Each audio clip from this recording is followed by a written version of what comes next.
Shri you are Pradeep. Sir, നമ്മുടെ ഒന്നാം ചോദ്യത്തിൽ തന്നെ ലഹരിക്കെതിരായിട്ട് വലിയ ഇടപെടൽ സർക്കാർ നടത്തിക്കൊണ്ടിരിക്കുന്നത് മന്ത്രി വ്യക്തമാക്കുകയുണ്ടായി.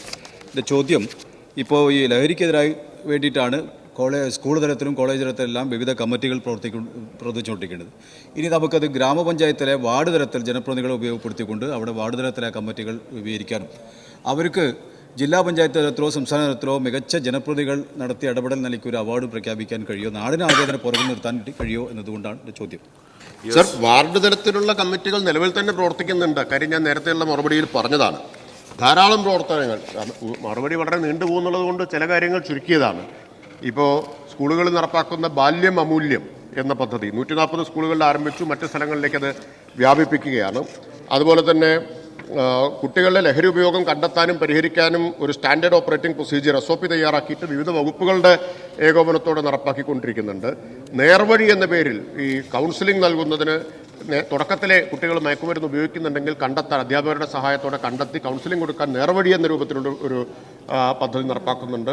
ശ്രദ്ധ എന്ന പേരിൽ കോളേജ് ഹോസ്റ്റലുകൾ കേന്ദ്രീകരിച്ചുകൊണ്ട് ഒരു പദ്ധതി നടപ്പാക്കുന്നുണ്ട്.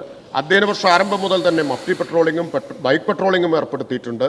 അതുപോലെ തന്നെ ക്ലാസ് ആരംഭിക്കുന്നതിന് മുമ്പ്, സ്കൂൾ സമയം ആരംഭിക്കുന്നതിന് മുമ്പും ക്ലാസ് ആരംഭിച്ച ശേഷവും സ്കൂൾ പരിസരങ്ങളും സംശയമുള്ള സ്ഥലങ്ങളിലും പെട്രോളിംഗ് നടത്തുന്നുണ്ട്.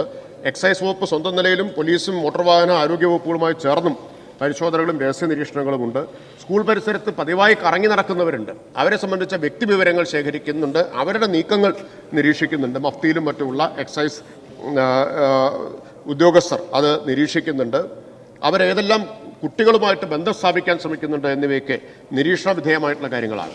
സർ, അപ്പോൾ ഞാൻ പറഞ്ഞു വന്നത്, ധാരാളം പ്രവർത്തനങ്ങൾ നടത്തുന്നു. വാർഡ് തലത്തിലുള്ള കമ്മിറ്റി ഇപ്പോൾ തന്നെ നിലവിൽ തന്നെ പ്രവർത്തിക്കുന്നുണ്ട്. അദ്ദേഹം മുന്നോട്ട് വെച്ചൊരു നിർദ്ദേശം തീർച്ചയായിട്ടും പരിശോധിക്കാവുന്ന ഒരു നിർദ്ദേശമാണ്.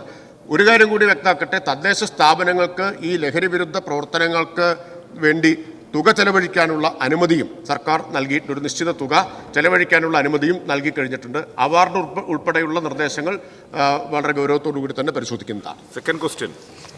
സർ, വളരെ നന്ദി സർ. രണ്ടാമത്തെ ചോദ്യം, നമുക്ക് ഈ ഗ്രാമങ്ങളിലെ വായനശാലകൾ ഇപ്പോൾ സജീവമായി രംഗത്തുണ്ട്.